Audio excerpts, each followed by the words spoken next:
কি হেডমাস্টার তো একসাথে একা জড়িত না এর সাথে, অবশ্যই অন্য কোনো স্যার আছে। এই স্কুলের মাঝ পর্যন্ত স্যাররা ভাগ করে দেখায় সরকারি জিনিস।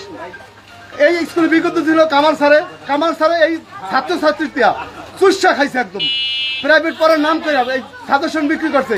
যখন ভর্তি পরীক্ষা হয়েছে প্রত্যেক ছাত্রছাত্রীর অনুমতি ছাড়া ভর্তি করেছে। জানেন এই কামাল স্যার কোন দুর্নীতি না করছে, স্কুলে বহুত কিছু করছে। স্কুলে মাছ পর্যন্ত বিক্রি করে খাইছে, বাড়িতে বাড়িতে পাঠাইছে। জানেন এই স্যারেরা। কামাল স্যার কি এখন আছে? এখন আছে। কোন সাবজেক্টের টিচার কামাল স্যার?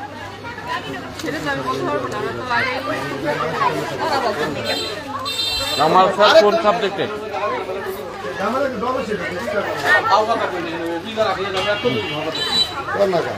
এর সুষ্ঠু বিচার অবশ্যই হওয়া উচিত, বুঝছেন? কেন বলতেন না?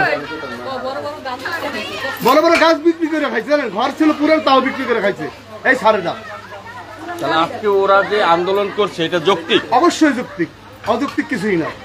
স্কুল বন্ধ, তাও প্রাইভেট পরীক্ষার টাকা নিছে, পরীক্ষার টাকা নিয়ে সেই পরীক্ষা হয় নাই কেন? এটা কেমন তোর কথা?